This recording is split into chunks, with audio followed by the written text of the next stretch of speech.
Muito bem, queridos, tendo dado esse relatório de saúde, do pastor Pedro, vamos abrir as Bíblias em 2 Crônicas, capítulo 24. Nós temos o nosso esboço, que temos estudado, sobre o reinado de Joás. Estamos estudando dois relatos paralelos, 2 Reis 12 e 2 Crônicas 24. E nós temos estudado no reinado de Joás o perigo da fidelidade condicional, como nós temos chamado. O perigo de nós nos mantermos fiéis apenas sob determinadas circunstâncias. Quando estamos sob a direção de alguém, em algum contexto, sob a influência de alguém, como foi no caso de Joás, que se manteve fiel ao Senhor enquanto estava sob a liderança de Joiada, mas depois da morte de Joiada ele se desviou. A nossa mensagem central da história de Joás, desse rei de Judá, é que a fidelidade condicional termina em juízo divino. Nós temos que fugir da fidelidade condicional, em primeiro lugar, porque ela nos faz questionar se de fato há fidelidade real em alguém que se comporta, que age de modo fiel apenas em determinadas circunstâncias. Nós questionamos isso. Mas além disso, é possível que um crente ele se encontre em pecado obstinado, ele se desvie, e nós temos que fugir disso, nós temos que correr disso, porque isso termina na disciplina de Deus, no juízo de Deus, como nós temos visto. E na história de Joás, temos aprendido essas lições em dois momentos contrastantes de sua vida. Em primeiro lugar, o seu engajamento inabalável. Logo depois de coroado, ele se engaja em reformar o templo que estava abandonado, ele vai para cima, ele ordena que as coisas aconteçam, demora algum tempo para elas acontecerem, ele vai lá e cobra de novo para as coisas avançarem. Finalmente o templo é reformado, depois de ser abandonado pela nação idólatra, a coisa está em ordem, mas o Joiada morre, e aí nós temos o ponto de virada. Nós temos o segundo momento da vida de Joás, que é o seu desvio surpreendente. Então vamos retomar a nossa leitura aí de 2 Crônicas 24:15, porque nós já estudamos aí, pelo menos até o versículo 20, nós já estudamos, mas vamos ver como começa essa virada da vida de Joás. 2 Crônicas 24:15, diz assim: Envelheceu Joiada e morreu farto de dias. Era da idade de 130 anos quando morreu. Sepultaram-no na cidade de Davi com os reis, porque tinha feito bem em Israel e para com Deus e a sua casa. Depois da morte de Joiada, vieram os príncipes de Judá e se prostraram perante o rei, e o rei os ouviu. Deixaram a casa do Senhor, Deus de seus pais, e serviram aos postes ídolos e aos ídolos, e por esta culpa veio grande ira sobre Judá e Jerusalém. Porém o Senhor lhes enviou profetas para os reconduzir a si. Estes profetas testemunharam contra eles, mas eles não deram ouvidos. O Espírito de Deus se apoderou de Zacarias, filho do sacerdote Joiada, o qual se pôs em pé diante do povo e lhe disse: Assim diz Deus: Por que transgredis os mandamentos do Senhor, de modo que não prosperais? Porque deixastes o Senhor, Ele também vos deixará. Nós estudamos até aqui, e os irmãos devem se lembrar que nós enfatizamos bastante a misericórdia de Deus por chamar o povo ao arrependimento reiteradas vezes. Diversas vezes Deus enviava profetas ao povo, mais um caso nós temos aqui, mas o povo não ouvia os profetas. Tanto que a acusação dos profetas bíblicos, Jeremias, todos os profetas que denunciaram o pecado de Israel, de Judá, era que desde a madrugada, desde muito cedo na história de Israel, Deus tinha enviado profetas, mas os profetas não eram ouvidos, eram desprezados. Mais de uma vez Deus fez isso, diversas vezes Deus fez isso, e o povo não ouvia, e aqui mais uma vez isso acontece. Essa mensagem ela era urgente, ela tinha que ser ouvida, ela era solene, ela era importante, autoritativa, porque ela vinha do próprio Deus. Versículo 20 fala que o Espírito de Deus se apoderou de Zacarias para denunciar a idolatria do povo, mas eles não ouviram. E no finalzinho nós temos aí uma sentença que nós estudamos bastante, que diz que porque deixaste o Senhor, Ele também vos deixará. E nós vimos que abandonar o Senhor, deixar o Senhor, que é um termo que se repete aqui, não significa apenas não significa apenas ignorar, mas é voltar-se ativamente para a idolatria. É o contrário de buscar ao Senhor. É você desprezar o Senhor, se empenhando em outras coisas, ao invés de buscá-lo. E nós vimos como isso trouxe o juízo de Deus, como o próprio Zacarias diz aqui. Vocês deixaram o Senhor, então o Senhor também vai desampará-los. Vocês não buscam o Senhor, então Deus também não vai trabalhar em favor de vocês. Pelo contrário, trará juízo para vocês. Mas agora, a partir do versículo 21, que é quando nós retomamos aqui agora, a postura de Joás, a atitude de Joás é de deixar qualquer um indignado. Porque o que esse homem faz é quase sem precedentes. A ingratidão desse homem, a falta de vergonha na cara desse homem é absurda. Ele já demonstrou na sua fidelidade condicional não ter muita preocupação com essas coisas, essas virtudes, tanto que ele abandonou o templo, que ele mesmo incentivou para ser reformado durante tantos anos. Ele abandonou isso a pedido dos governantes e agora adorava os ídolos também, junto com todo o povo. Mas o que ele faz agora é de deixar qualquer um revoltado. Então os irmãos se segurem aí no banco, porque os irmãos vão querer tacar pedra em Joás, porque o bicho vai pegar. Versículo 21. Zacarias está pregando, falando que o povo vai ser abandonado por Deus por causa dessa idolatria. E durante o ministério desse Zacarias, acontece o seguinte. Versículo 21. Conspiraram contra ele e o apedrejaram, mostrando a tamanha rejeição que o povo tinha àquela mensagem. Mas o que nos choca é a informação que o autor nos dá na sequência, que essa conspiração e esse apedrejamento aconteceu por mandado de uma pessoa, por ordem de uma pessoa. E quem foi essa pessoa? Joás. O rei mandou matar Zacarias. Conspiraram contra ele e o apedrejaram por mandado do rei no pátio da casa do Senhor. Assim, o rei Joás não se lembrou da beneficência que Joiada, pai de Zacarias, lhe fizera, porém matou-lhe o filho. Enquanto eu lia isso essa semana, já tenho todas as semanas que nós temos estudado isso, eu tenho a mesma reação para com a Isabela. Eu estou lá estudando, a Isabela chega assim no escritório e eu falo, mas esse texto me deixa muito bravo. E ela fala, mas por quê? Eu falo, olha o que o Joás faz. Porque nós acompanhamos toda a história desse menino. Ele era aquele bebezinho que quase foi morto por Atalia, mas ele foi preservado no templo sob os cuidados de Joiada. Ele foi preservado ali junto com as outras crianças, outras pessoas ali do templo. Ele, quando cresceu, foi coroado por Joiada. Joiada fez questão de armar todo um plano, um contragolpe de Estado para tirar Atalia e colocar o descendente de Davi ali. Ele se certificou que os sacerdotes, empunhando armas, preparando tudo, fariam a segurança desse menino. Coroou esse menino, orientou esse menino, dirigiu o reinado desse menino durante boa parte da sua vida. E agora, esse Joás, eu não tenho palavras para descrever o que esse homem faz. Ele, como o texto diz, não se lembra disso tudo que Joiada fez e mata o filho de Joiada. Mata Zacarias. É um absurdo que, se você não está indignado, você tem que se avaliar. Porque é terrível o que acontece aqui. O que nós vemos é que a pregação de Zacarias desperta o ódio de Joás, desperta o ódio do povo, mas em especial de Joás, que é o foco aqui, a ponto dele ordenar sua morte. E isso faz com que Joás se aproxime de alguns personagens, de alguns de seus antepassados, que não são bem quistos por nós, que não são bem vistos por nós.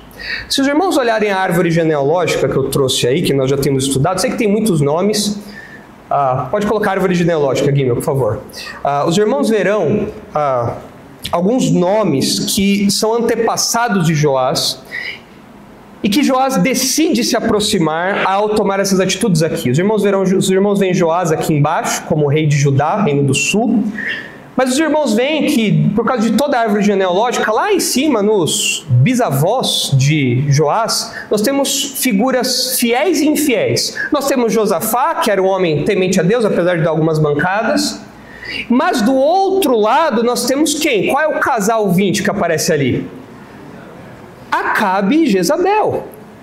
E parece que Joás está se aproximando da conduta daquele lado da família. Poxa, Joás, você tinha tudo na mão, você tinha a faca e o queijo na mão para se aproximar daqueles bons da sua família, para aqueles que temiam a Deus, como Josafá, para aqueles que temiam a Deus, como os seus outros antepassados, mas não, na atitude, na postura dele, ele começa a se aproximar daquele lado maligno, daquele lado ímpio da família. Tanto que os irmãos devem se lembrar, semelhanças começam a aparecer porque ele manda apedrejar Zacarias, ele comanda essa conspiração, porque a pregação de Zacarias começa a incomodá-lo, é claro, Zacarias está chamando ele e o povo ao arrependimento. Mas os irmãos devem lembrar que quando Elias pregava, e nós já estudamos o ministério de Elias, Acabe e Jezabel ficavam doidos da vida e também queriam matar Elias, assim como todos os outros profetas. Então ele começa a se aproximar desse lado da família. E essa semelhança não para por aí. O texto diz que eles fizeram uma conspiração. Os irmãos se lembram, no passado, lá nos dias de Acabe e Jezabel, uma outra conspiração que aconteceu também, uma mentira que foi elaborada, um julgamento meio mascarado, uma coisa ali meio estranha, por causa de uma vinha. Os irmãos se lembram disso? O Acabe queria uma vinha, né? O princeso queria uma vinha. Eu quero a vinha aqui do meu lado, a vinha de Nabote. Mas o Nabote não queria vender a sua vinha. Então a Jezabel falou, fica tranquilo, você está de bico? Não precisa ficar de bico, eu vou resolver isso. E ela então conspirou para matar o Nabote, fazendo um julgamento ali todo desvirtuado, todo injusto, para que o Nabote fosse apedrejado. Uma conspiração. Então as semelhanças entre Joás e aquele lado da família começam a aparecer de modo mais forte, não só pela reação à pregação dos profetas, mas também por essa conduta traiçoeira, essa conspiração. E esses versículos, os versículos 21 e 22, têm contrastes gritantes com a história. Eu listei eles aqui para os irmãos verem como a virada da vida de Joás é marcante. Em primeiro lugar, o rei que foi protegido por sacerdotes quando era bebê, e durante a sua coroação, alguns anos depois, ele agora manda matar um sacerdote. E notem, não é qualquer sacerdote. Além do fato de ser filho de Joiada, por ser filho de Joiada, os irmãos devem perceber aqui na árvore genealógica que Joás era o que de Zacarias? Tio não. Primo. Olha ali, ó. Joás, filho de Acasias, filho de Jeorão. Jeorão, pai de Jeoseba, que foi quem pegou Joás para escondê-lo. Joseba casada com Joiada e o casal, pai de Zacarias. Ou seja, era primo dele. Era primo. E isso de novo aproxima Joás do lado negro da família, do lado terrível da família, do lado dos réprobos da família. Você vê Joás se aproximando de Atalia. Vocês devem lembrar que Atalia, para usurpar o trono, matou os seus próprios descendentes, matou seus próprios netos ali no meio. E ele impiedosamente manda apedrejar o próprio primo. Sei que nem toda relação com o primo é boa, né? Tem uns primos que às vezes dão umas dor de cabeça aí, mas mandar apedrejar o primo é cruel, é demais, né? Só tira do grupo de WhatsApp da família e já tá tudo certo, né? Não precisa mandar matar. Mas o Joás manda matar, manda apedrejar, conspira para a morte de seu próprio primo. Um outro contraste, então ele era protegido por sacerdotes, foi protegido e agora ele manda matar um sacerdote, esse sacerdote era seu primo. Joás foi protegido e coroado no templo. Se os irmãos olharem aí o capítulo 23, o versículo 10, os irmãos verão que Joiada, quando comandava toda a ação militar para o contragolpe que coroou Joás no trono, colocou Joás no trono, os irmãos verão no versículo 10, segundo Crônicas 23:10, dispôs todo o povo, cada um de armas na mão, desde o lado direito da casa real até o seu lado esquerdo, e até ao altar, e até ao templo, para rodear o rei. Joás foi protegido no pátio do templo, durante a sua coroação. Mas agora, ele promove a morte ali. E curiosamente, se os irmãos olharem o versículo 11, os irmãos verão que muito possivelmente, quem é que estava participando da defesa de Joás quando ele estava sendo coroado? Zacarias. O texto não nomeia Zacarias, mas olha o que o versículo 11 diz, o 2 Crônicas 23:11. Então os sacerdotes estavam ali em torno de Joás para coroá-lo, o pequeno Joás, o menino Joás, e o versículo 11 diz: então trouxeram para fora o filho do rei, puseram-lhe a coroa, entregaram-lhe o livro do testemunho e o constituíram rei. Joiada e seus filhos o ungiram e gritaram: viva o rei. Eu vou lendo isso, vai me dando ódio de Joás, porque se de fato Zacarias estivesse aqui, Zacarias foi quem pegou em armas para defender, ele daria a própria vida por aquele menino, para que aquele descendente de Davi subisse ao trono. E agora, sem lembrar disso, esse garoto, esse homem, eu preciso parar de usar os adjetivos aqui, porque vai crescendo o nosso ódio, né? Ele promove o assassinato desse homem no mesmo lugar que aquele homem o protegeu. É uma virada gritante o que acontece aqui. O menino que foi protegido por Joiada mata o filho desse sacerdote. E em relação ao templo, Joiada mostrou grande preocupação em não executar a Atalia durante o contragolpe, quando Joás foi coroado. Se os irmãos olharem o versículo 14 de 2 Crônicas 24, Joiada, que era um sacerdote fiel, ele falou: não vamos matar a Atalia, não vamos executar nenhuma punição contra a Atalia aqui no templo. O versículo 14 diz, 23:14. Porém o sacerdote Joiada trouxe para fora os capitães que comandavam as tropas e disse-lhes: fazei a Atalia sair por entre as fileiras. Se alguém a seguir, matai-o à espada, porque o sacerdote tinha dito: não a matem na casa do Senhor. Joiada tinha todo um cuidado com a legislação do templo. Não pode ter morte aqui dentro. Nós não vamos promover isso aqui. Nós não podemos fazer isso aqui. Ele tinha essa preocupação. Agora, o Joás mata no templo. Tudo mudou. O Joiada bateu as botas e tudo virou de pernas para o ar. Tudo virou de ponta cabeça. Não só o Joás, mas todos ali envolvidos nisso. E o texto destaca, em especial, essa ingratidão do rei Joás, porque diz que o rei Joás não se lembrou da beneficência que Joiada, pai de Zacarias, lhe fizera, porém matou-lhe o filho. O que isso ensina para nós hoje? Quanto mais afastado de Deus alguém vai, quanto mais longe de Deus alguém fica, quanto mais longe de Deus quanto mais distante de Deus alguém fica, mais ingrata essa pessoa se torna. Menos sensível aos favores de Deus e dos outros essa pessoa é. Não é raro nós ouvirmos as pessoas falando assim: pastor, eu estou indignado, porque eu fiz das tripas coração por aquela pessoa, e aquela pessoa me apunhalou pelas costas. E aí você vai ver a vida daquela pessoa, uma pessoa distante de Deus, um ímpio, ou um crente em pecado obstinado, ou um crente que está longe do Senhor. Quanto mais afastado de Deus, mais ingrato alguém se torna. Então nós, como crentes, nós não podemos ficar surpreendidos quando alguém agir da mesma forma que Joás. Nós temos que entender que estar próximo de Deus é ser sensível à ação dos outros, ao favor dos outros, a um espírito de gratidão, ao espírito de gratidão para com o Senhor. Agora, quanto mais longe de Deus alguém vai, como acontece com Joás aqui, mais ingrato, insensível ao favor dos outros e de Deus essa pessoa é. Não por acaso, se os irmãos olharem em 2 Timóteo capítulo 3, os irmãos verão que ao descrever os nossos dias, o apóstolo Paulo faz uma lista muito feia em 2 Timóteo 3, e no meio dessa lista feia, o apóstolo Paulo destaca o que Joás faz como uma marca dos nossos dias, dos homens dos nossos dias. Porque são homens distantes de Deus, são pessoas distantes de Deus. 2 Timóteo 3 diz assim: Sabe, porém, isto, versículo 1, nos últimos dias são os nossos dias, ok? Desde os dias do apóstolo Paulo até hoje nós estamos nos últimos dias.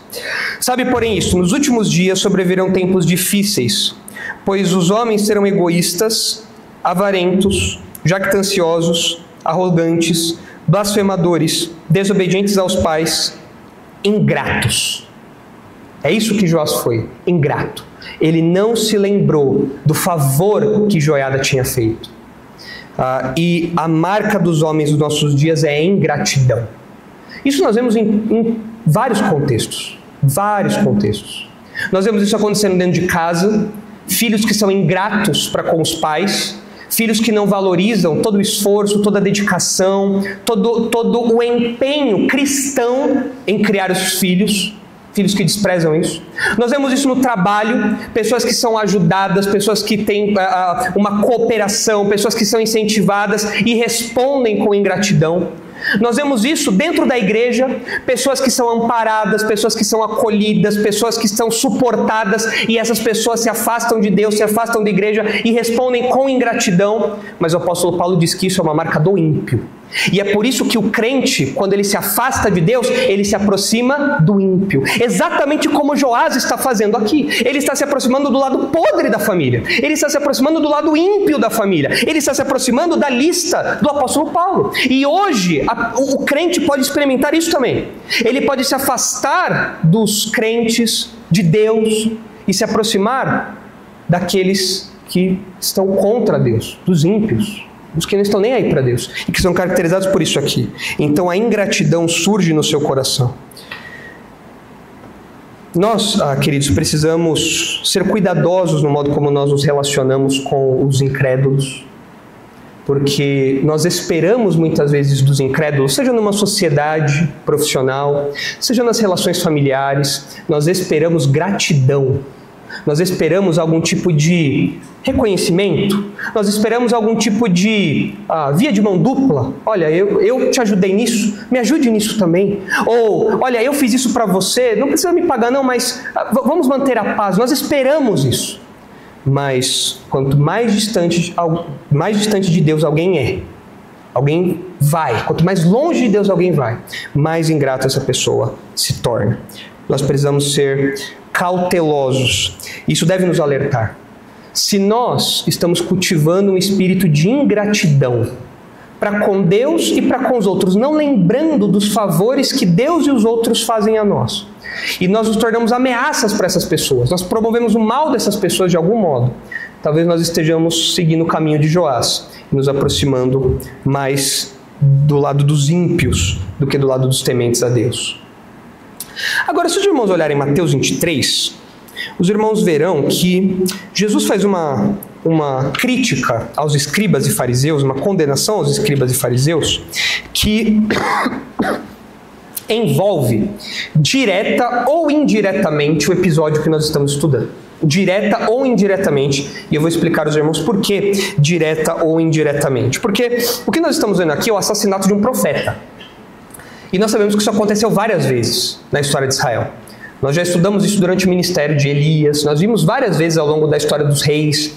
Desde o começo da história de Israel, nós vemos o povo matando profetas. Isso não é novidade nenhuma. E Jesus critica os fariseus, os israelitas dos seus dias, por participarem e promoverem isso ao longo de toda a história. E em Mateus 23, versículo 29... a crítica de Jesus é a seguinte, e eu vou explicar aos irmãos por que Zacarias está incluído aqui. Os irmãos vão ler e vão imaginar, mas aí eu preciso explicar, ok? Então olha só. Ai de vós, escribas e fariseus hipócritas.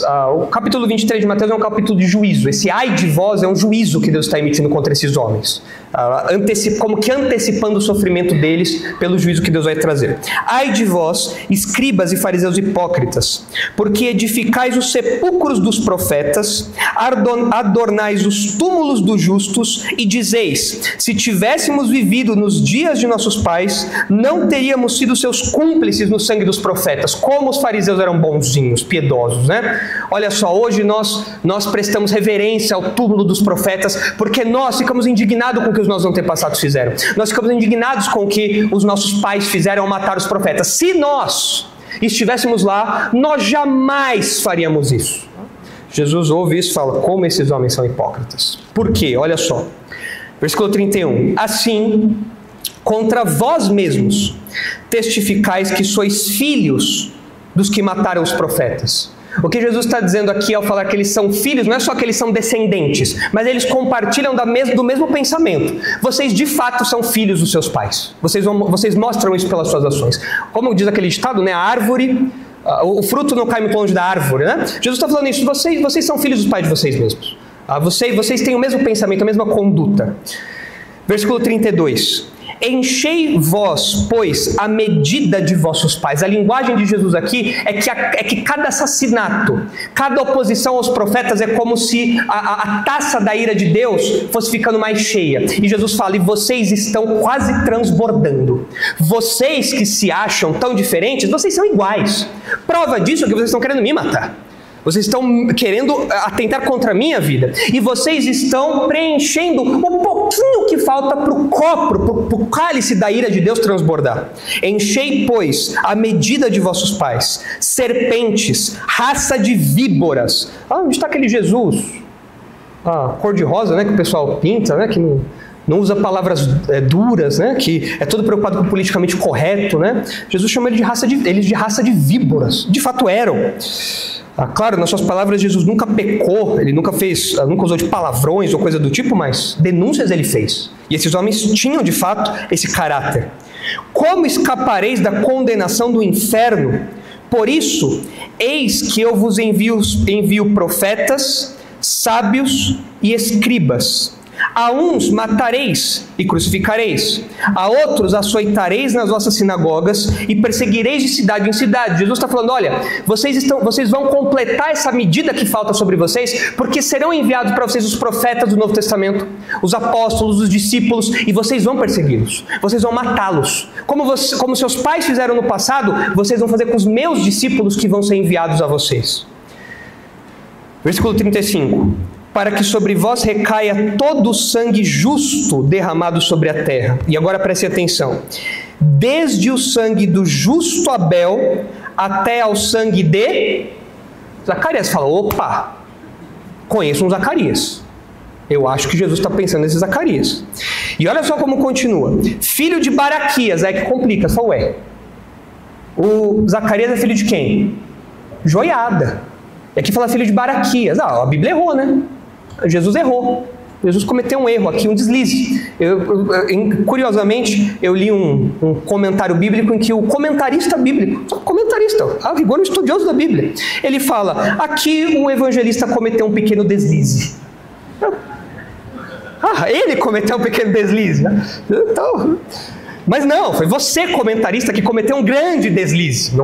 A informação está certa, Zacarias, filho de Baraquias. Eles falam, bom, talvez não seja o mesmo Zacarias, porque Zacarias era um nome comum naqueles dias. Seria talvez hoje alguma coisa como Enzo, sei lá, um monte de criança chama Enzo, né? Seria o Zacarias da época. Mas...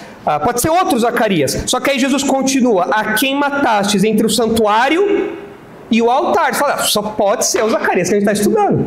E agora? Como que a gente vai fazer a harmonização disso daqui? Bom, na crítica que Jesus está fazendo, o que Jesus quer dizer, e isso independe de qual Zacarias ele está se referindo, como eu vou explicar, o que Jesus quer fazer é englobar toda a história de Israel. A crítica de Jesus é a seguinte, ao longo de toda a história, do começo até o fim, vocês sempre mataram os justos. E é por isso que vocês estão tentando me matar. E isso fica claro porque Jesus fala de Abel. E onde está a história de Abel? Que livro está a história de Abel? Gênesis, logo no comecinho, né? O primeiro homicídio da história, né, foi cometido ali por Caim. Abel foi assassinado. E o Zacarias, que é a grande questão. Quem é esse Zacarias? É o seguinte, os comentaristas debatem quem seria esse Zacarias.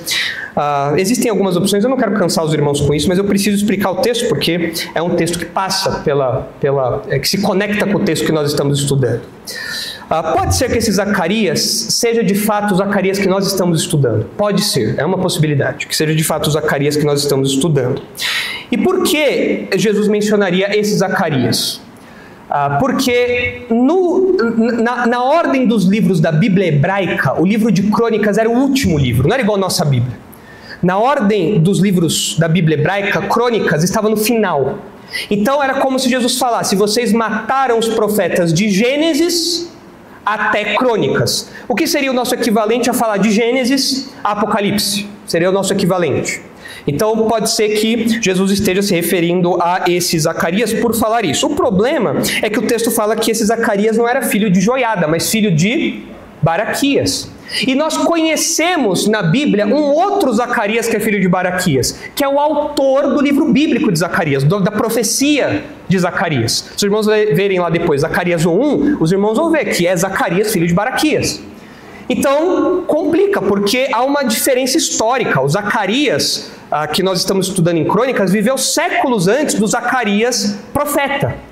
E esse filho de Baraquias parece que sobra aqui. Mas pode ser, alguns argumentos, eles falam assim: não, aqui esse Zacarias é de fato o Zacarias de Crônicas. Mas o texto fala que ele é filho de Baraquias como uma espécie de recurso literário. Um recurso literário que junta dois Zacarias em uma referência só.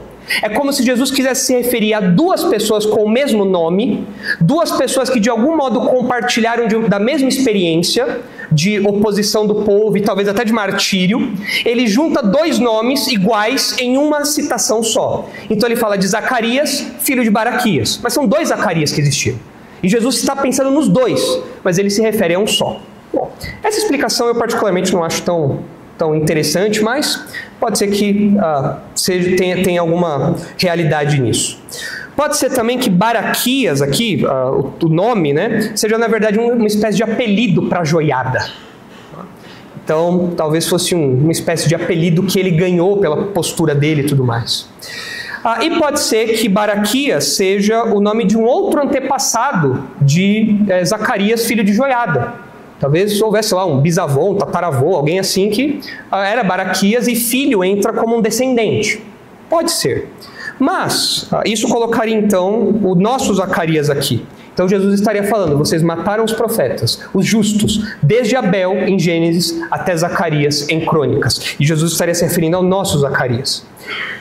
Isso honestamente, tudo isso, irmãos, honestamente tem lá o seu respaldo literário, talvez, mas me parece um pouco artificial.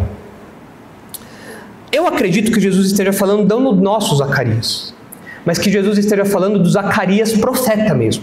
Do Zacarias profeta bíblico, profeta do livro de Zacarias que encerra o Novo Testamento, que está ao final do nosso Antigo Testamento, que encerra o nosso Antigo Testamento. E por quê? Na história de Israel, Zacarias está ao final do Antigo Testamento, na história de Israel. Ele é um dos últimos profetas a exercer o seu ministério. Do livro de Zacarias, nós estamos no finalzinho. E esse Zacarias que aparece lá como filho de Baraquias em Zacarias 1, ele seria então o último profeta a ser martirizado. Só que não é dito no Antigo Testamento o que acontece com Zacarias, do livro de Zacarias, nós não sabemos. Então aqui nós teríamos uma revelação nova. Jesus estaria falando: olha, o Zacarias, o filho do Baraquias, sabe? Ele morreu entre o altar e o santuário, e o templo. E aí você fala: peraí, mas não foi o outro Zacarias que morreu? E aí quando Jesus fala que foi o filho de Baraquias, o que isso causa em nós? Esse também? Então parece um recurso de ênfase. Ele está falando, você lembra, o Zacarias, que morreu entre o altar e o santuário. Você fala: é o Zacarias filho do Joiada. Não, é o Zacarias filho do Baraquias. Espera aí. Além do mesmo nome, esses homens também tiveram o mesmo destino, o mesmo local de morte. E com isso Jesus está fazendo o quê? Enfatizando como aqueles homens são maus. E como aqueles homens perseguem a todos. E de algum modo, Jesus acaba trazendo à memória os dois Zacarias. O Zacarias que morreu em Crônicas e o Zacarias que foi profeta. E agora ele fala: o Zacarias, profeta bíblico, também morreu no templo.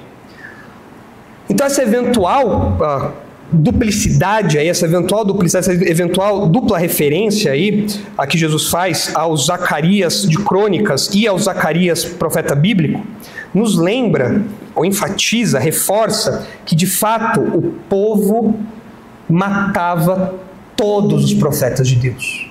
Todos os profetas de Deus, desde o começo até o final da história do Antigo Testamento. Homens com o mesmo nome, que tiveram o mesmo ofício, tiveram o mesmo destino cruel na mão desses homens. Seja como for, se aqui Jesus está falando do Zacarias que nós estamos estudando, ou do Zacarias do profeta bíblico, e aqui trazendo uma informação adicional que o Antigo Testamento não traz para nós, seja como for, o nosso Zacarias está presente aqui, direta ou indiretamente. Porque o texto está falando que, Jesus está falando que eles mataram todos os profetas da história de Israel. Sempre tiveram essa disposição. E o nosso Zacarias prova isso. Então, direta ou indiretamente está aqui porque ele foi pelo menos um dos profetas assassinados. Os irmãos entenderam isso? Entenderam essa explicação? Faz sentido para vocês? De fato, como Zacarias era um nome comum naqueles dias, eu até brinquei falando que podia ser um Enzo de hoje, talvez ter mais de um Zacarias que desfrutou do mesmo destino cruel não era impensável, era algo muito plausível na estatística. E parece que esse recurso enfatiza essa maldade do povo aqui, a maldade dos judeus. Mas vejam como o texto continua. Versículo 36. Em verdade vos digo que todas estas coisas hão de vir sobre a presente geração. E aí vem o lamento de Jesus sobre Jerusalém. Jerusalém, Jerusalém, que matas os profetas e apedrejas os que te foram enviados. Quantas vezes quis eu reunir os teus filhos, como a galinha junta os seus pintinhos debaixo das asas, e vós não quisestes. Eis que a vossa casa vos ficará deserta. Declaro-vos, pois, que desde agora já não me vereis, até que venhais a dizer, bendito o que vem em nome do Senhor. Por conta dessa postura de rejeição constante que o povo teve ao longo da história, e especialmente por causa da rejeição que eles de novo mostram para com Jesus, o juízo é o seguinte: vocês serão abandonados. Vocês serão deixados por Deus. E vocês só retomarão o relacionamento com Deus novamente. Vocês só restaurarão isso quando no futuro, algo que ainda não aconteceu na nossa história, no futuro, vocês virem Jesus voltar e vocês anunciarem, bendito quem vem em nome do Senhor, quando Jesus voltar para libertar o povo. Aí as coisas vão ser restauradas. Mas vejam como a postura desse povo, de fato, se repete ao longo de toda a história, e o que nós estamos estudando em Crônicas mostra isso. Zacarias é uma das vítimas do ódio que o povo tinha contra os profetas de Deus. Isso, irmãos, nos ensina hoje que nós temos que ser espertos. Nós temos que ser espertos com os homens maus. Porque os homens maus, os homens distantes de Deus e aqueles que se afastam de Deus, crentes obstinados, eles são traiçoeiros e agem com astúcia. E eles podem agir violentamente. Essa traição, essa conspiração que aconteceu aqui foi para uma morte, para um assassinato, um apedrejamento. E talvez você fale assim, não, pastor, isso daí era no passado, onde a sociedade era menos evoluída. Hoje as pessoas não matam mais as outras, elas não contratam assassino de aluguel, elas não pegam o 38, dá um tiro na cara do outro, não pega a faca e enfia nas costas do outro. Isso não acontece mais hoje porque nós evoluímos. Eu não sei se eu concordo com essa afirmação, não. Na verdade, eu acho que é o contrário. A traição, a astúcia dos homens, a maldade, inclusive em termos de violência, continua existindo hoje do mesmo jeito que acontecia antes, porque o ser humano é o mesmo. E a postura de Joás, junto com aqueles homens na conspiração contra Zacarias, pode continuar acontecendo hoje, e você pode ser alvo disso se você não for esperto. Se vocês olharem, olha alguns contornos disso. Olha lá Gênesis 37. Você fala, pastor, tudo bem, eu vou estar atento com o meu vizinho, vou estar atento com o meu colega de trabalho, né? Eu estaria atento com algumas outras pessoas também. Olha o que diz aí Gênesis 37, 18. Olha quem é que trama uma conspiração também. Olha aí, Gênesis 37, 18. É a história de quem, Gênesis 37? José. Né?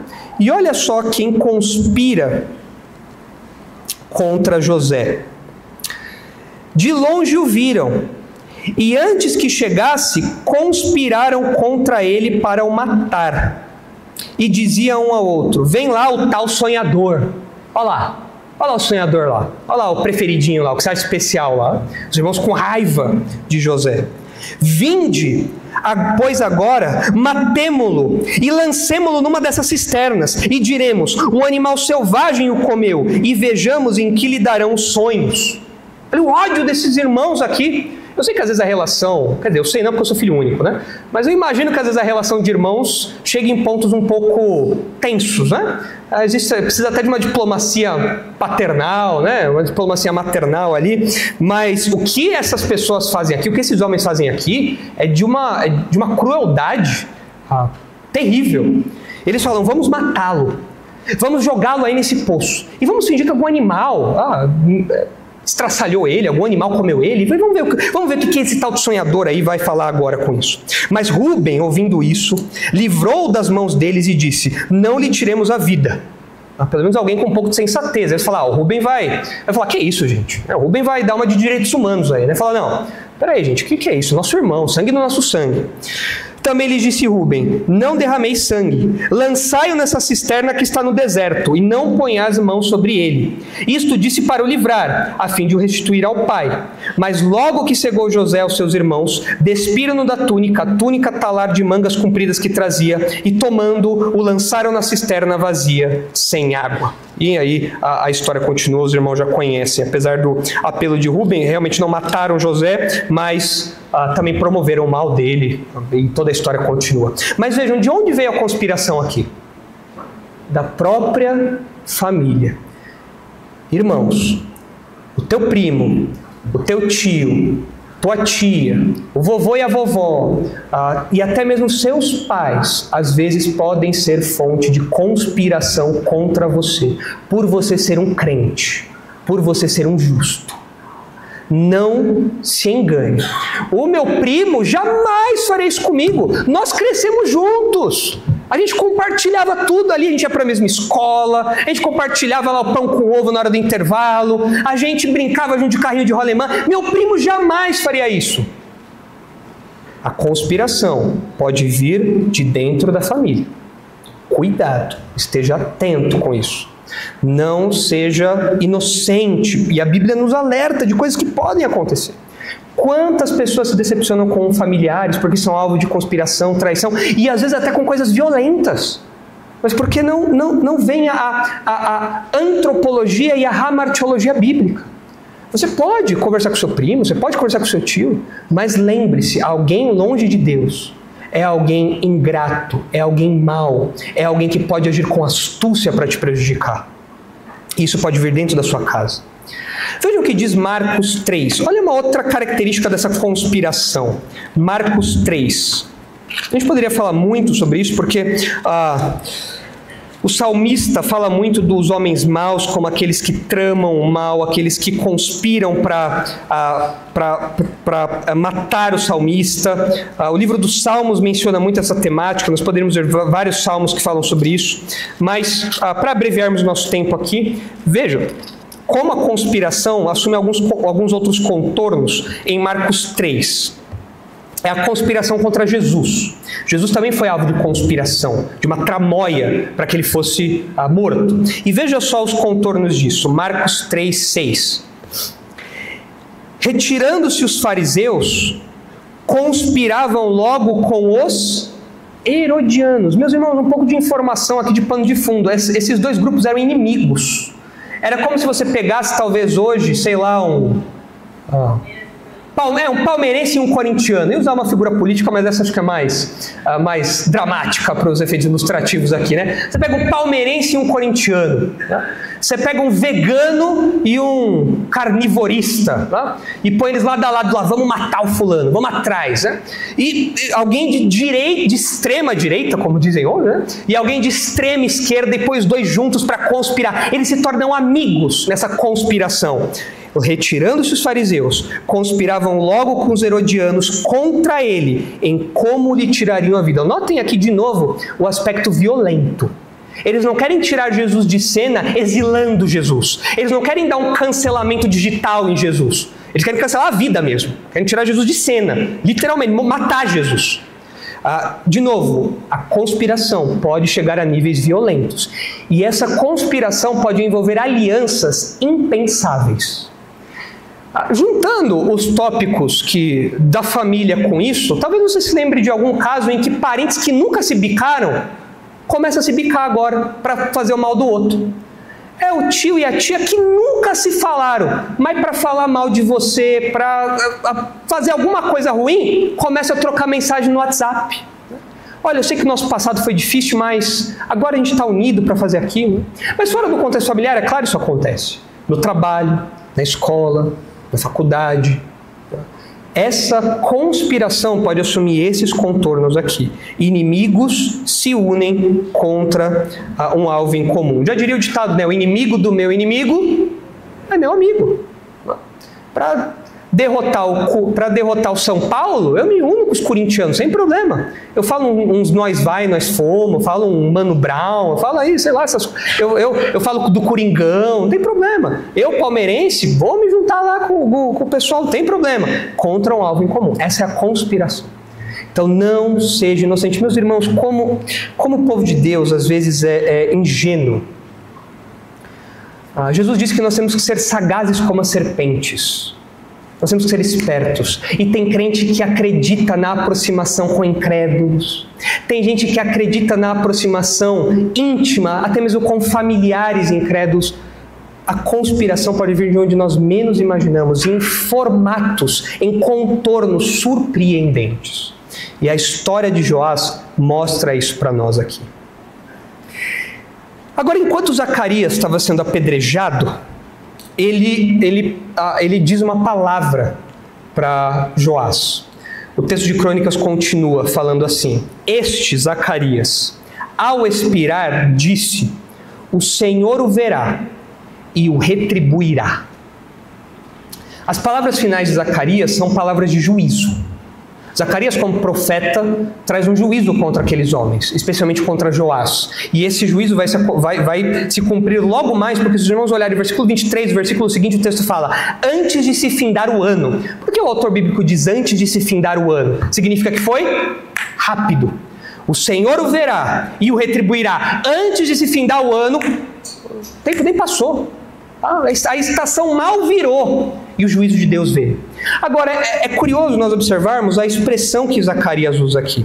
Ele fala: o Senhor o verá, ou o Senhor verá e retribuirá. E essas palavras de Zacarias nos lembram que Deus vê. É claro que Deus não tem olhos literais como nós temos, mas a figura de Deus como aquele que olha, como aquele que vê as ações dos homens é frequente na Bíblia, é comum na Bíblia. E aqui Zacarias usa essa expressão falando que Deus vê, para falar que Deus é aquele que vê a injustiça e o mal e que traz juízo contra o homem ímpio, não deixando impunes as ações dos homens. Se os irmãos olharem o Salmo 94, os irmãos verão como essa realidade era presente na mente do autor bíblico. No Salmo 94, nós lemos o seguinte: o que nós estamos falando é que Deus vê a injustiça e o mal praticado pelos homens e não deixa isso impune na história. Deus está vendo, e Zacarias fala: Deus está vendo, e Ele vai punir o que vocês têm feito, vai retribuir isso, e não vai demorar, como a gente vai ver na história.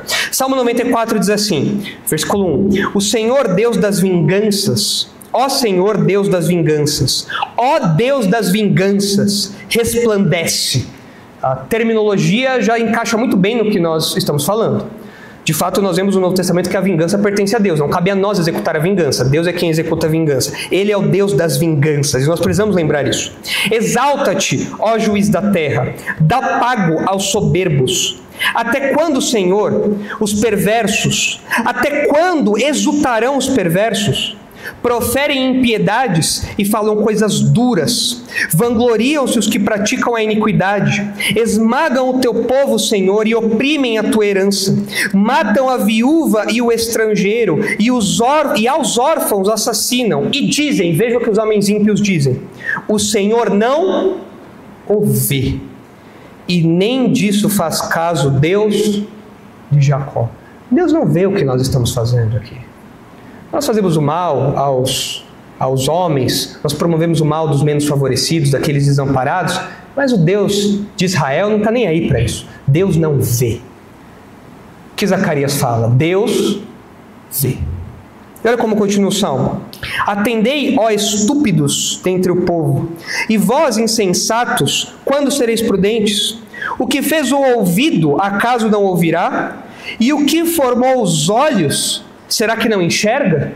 Vocês estão falando que ele não vê? Que Deus não se atenta? Peraí, será que o Deus que criou os ouvidos não ouve o clamor dos seus servos e não ouve os planos malignos de vocês? Será que o Deus que criou os olhos, ele mesmo não enxerga o que vocês estão fazendo? São perguntas retóricas. É claro que Deus enxerga, é claro que Deus ouve. Porventura, quem repreende as nações não há de punir? Aquele que aos homens dá conhecimento não tem sabedoria? O Senhor conhece os pensamentos do homem, que são pensamentos vãos. Deus vê. E Deus continua vendo hoje. Porque nós hoje ainda sofremos injustiça. Quando nós olhamos o Novo Testamento, nós vemos como os crentes eram injustiçados no século I já, no começo da igreja, e nós somos injustiçados hoje também. E nós às vezes pensamos, Senhor, será que o Senhor não está vendo? E às vezes os ímpios falam, não, nós fazemos o mal para os crentes e não tem resposta de nada, ninguém responde, ninguém cuida deles, eles são uns bobinhos aí, a gente pode fazer a maldade que quiser, ninguém está vendo em favor deles. Os autores bíblicos falam, não, Deus vê, e Deus traz juízo, Deus traz a paga dos maus. Veja o que diz Jó capítulo 34, Jó 34, 21 diz assim: os olhos de Deus estão sobre os caminhos do homem, e veem todos os seus passos. Não há treva nem sombra assaz profunda, onde se escondam os que praticam a iniquidade. Pois Deus não precisa observar por muito tempo o homem, antes de o fazer ir a juízo perante ele. Não tem como se esconder. Os olhos de Deus estão em todo lugar. E Deus, logo, ele vê um pouco do homem e ele já percebe como o homem é digno de juízo. E vejam o que diz Hebreus 4.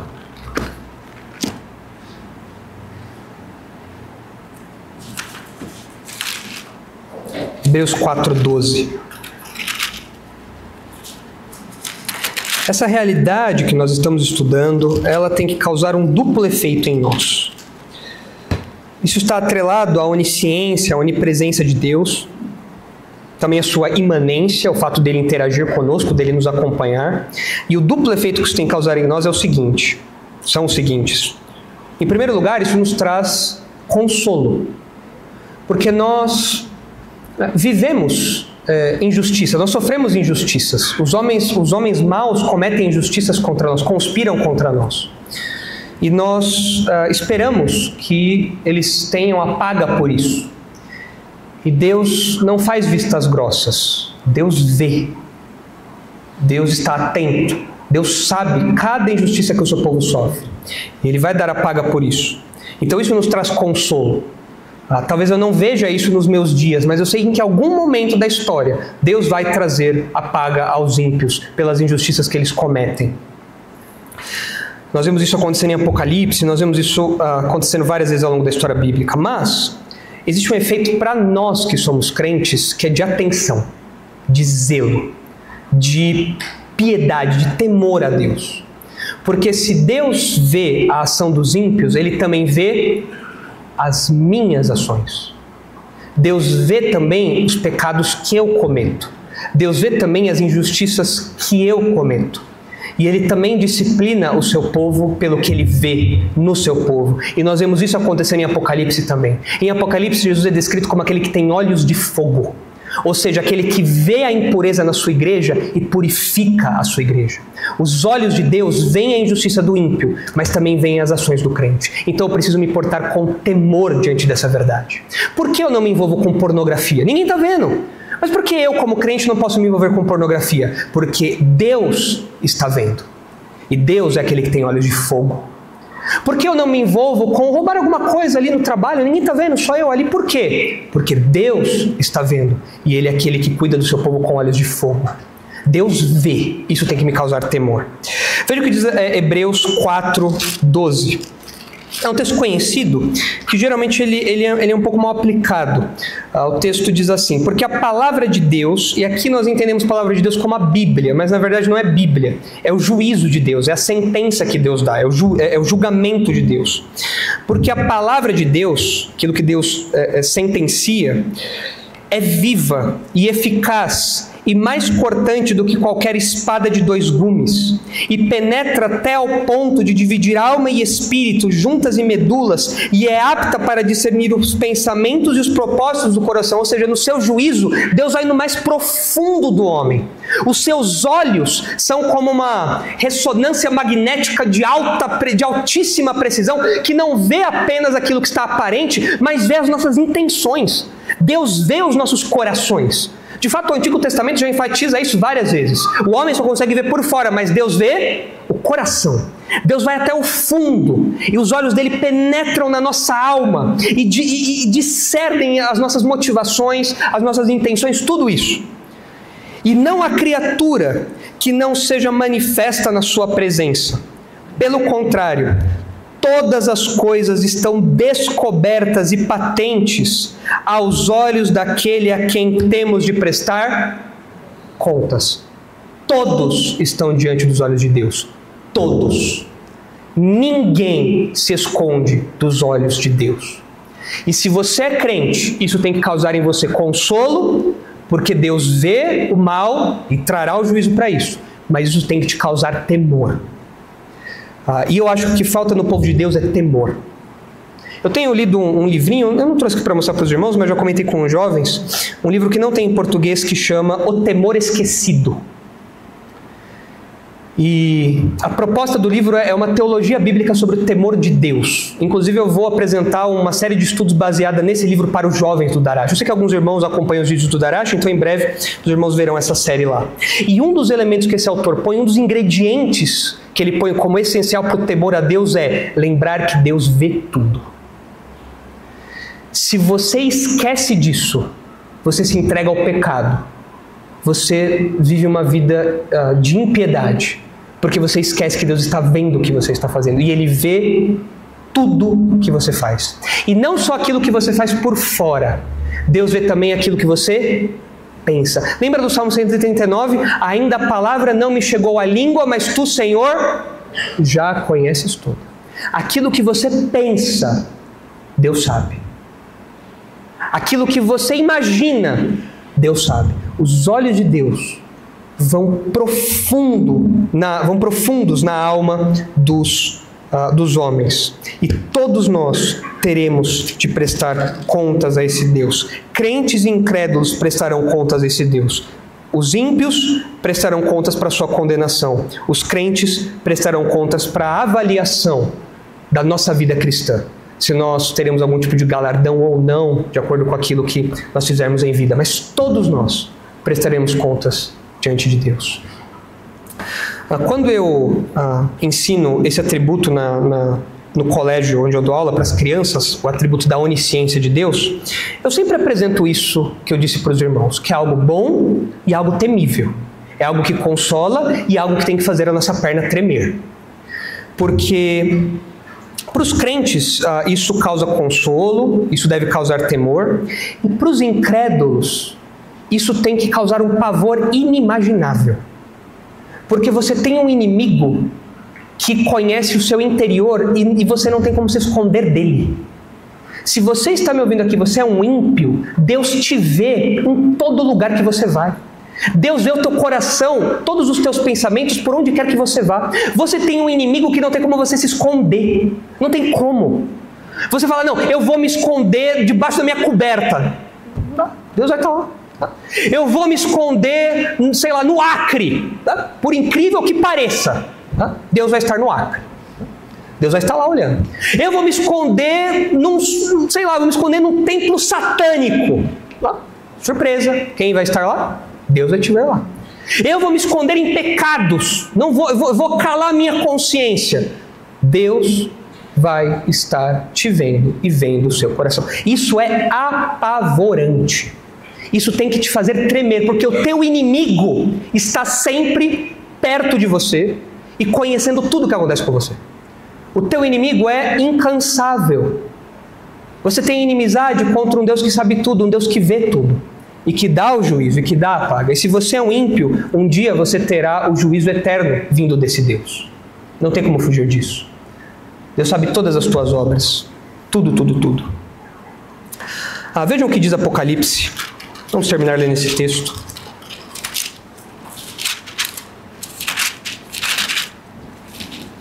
Apocalipse, capítulo 20, versículo 11. Se você é um incrédulo, isso aqui é para você. Vi um grande trono branco, Apocalipse 20, 11. Vi um grande trono branco, e aquele que se assenta, de cuja presença fugiram o céu e a terra, e não se achou lugar para eles. É o juízo final aqui. O fim da história como conhecemos. Vi também os mortos, os grandes e os pequenos, postos em pé diante do trono. Então se abriram livros.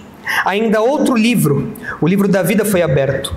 E os mortos foram julgados segundo as suas obras, conforme o que se achava escrito nos livros. Deu o mar os mortos que nele estavam, a morte e o além entregaram os mortos que neles havia, e foram julgados um por um, segundo as suas obras. Se você é um ímpio, este será o seu julgamento. Esses livros que são mencionados aqui, evidentemente estão vinculados à onisciência de Deus, estão vinculados à onipresença de Deus. Deus sabe exatamente tudo o que você fez, tudo que você faz, tudo que você pensa, tudo que você fará. E um dia todas essas ações serão usadas contra você no tribunal. Todas as suas palavras ímpias, blasfemas, de rejeição ao evangelho, serão usadas contra você nesse tribunal. E não há como fugir. Você estará um dia diante desse Deus. E tudo que você fez na história estará diante de você e diante desse Deus. E Ele terá matéria para te condenar.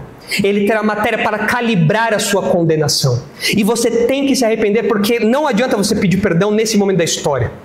Hebreus fala que cabe ao homem morrer uma única vez, vindo depois disso o juízo. É agora a hora de você se arrepender. É agora a hora de você falar: Senhor, eu sou inimigo de Ti, um Deus que vê tudo, e um Deus que sabe tudo. E um dia esse Deus que vê tudo trará juízo contra a minha vida. Essa palavra de Zacarias não se aplica só a Joás, se aplica a você também. Deus vê e um dia retribuirá eternamente a sua rejeição ao evangelho, a sua rejeição às suas palavras e os seus atos pecaminosos.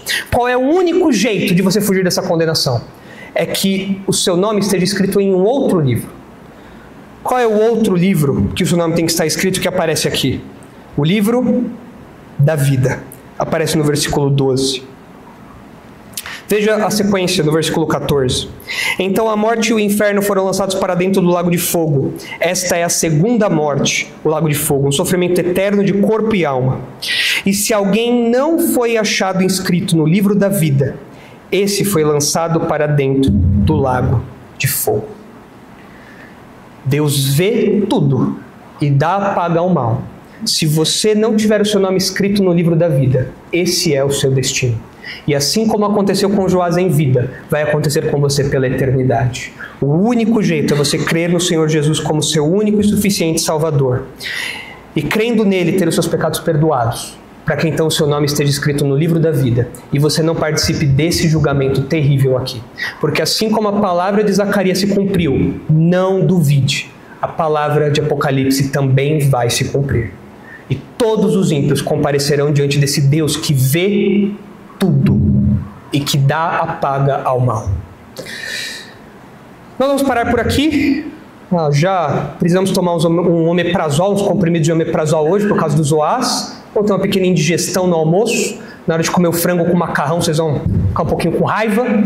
Mas na próxima ocasião nós concluímos aí o nosso estudo da vida desse homem. Vamos orar. Na sequência nós partimos para os aniversariantes e avisos. Santo Deus, nós ficamos consolados de saber que o Senhor vê tudo. E de fato a sua palavra nos lembra disso, porque nós sofremos injustiças, nós sofremos maldades, conspirações, como aconteceu com Zacarias aqui.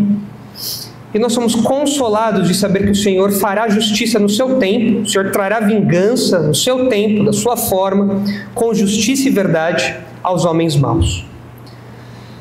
E nós ficamos consolados por isso. Mas essa verdade em nós que somos crentes, Pai, tem que trazer também temor, porque o Senhor vê tudo e o Senhor disciplina também o seu povo, como temos estudado na história de Israel. E nós temos visto como o Novo Testamento enfatiza isso também. Como o livro de Apocalipse fala, que o Senhor Jesus tem olhos de fogo. Enfim, Senhor, dá-nos temor, que essa verdade que o Senhor vê, que o Senhor tem olhos e que vê, que essa verdade nos cause temor. E se há alguém aqui que ainda não tem o seu nome escrito no livro da vida, e que, portanto, está condenado a comparecer diante do Senhor que tudo vê, que essa pessoa diante disso se arrependa, creia no Evangelho, e então tenha seu nome escrito no livro da vida, fugindo desse juízo eterno. Por favor, Pai, ouça a nossa oração e dirija-nos nesse sentido. Livra-nos da conduta de Joás, livra-nos de uma fidelidade condicional, dá-nos maturidade para lermos a nós mesmos e as pessoas ao nosso redor com discernimento e com esperteza, para que nós não sejamos enganados e venhamos a cair em conspirações, muitas vezes violentas, dos homens que estão ao nosso redor. Dá-nos sabedoria por meio da Tua Palavra. Aplica isso ao nosso dia a dia, por meio do Teu Espírito, que atua em nós. É o que nós pedimos, em nome de Jesus. Amém.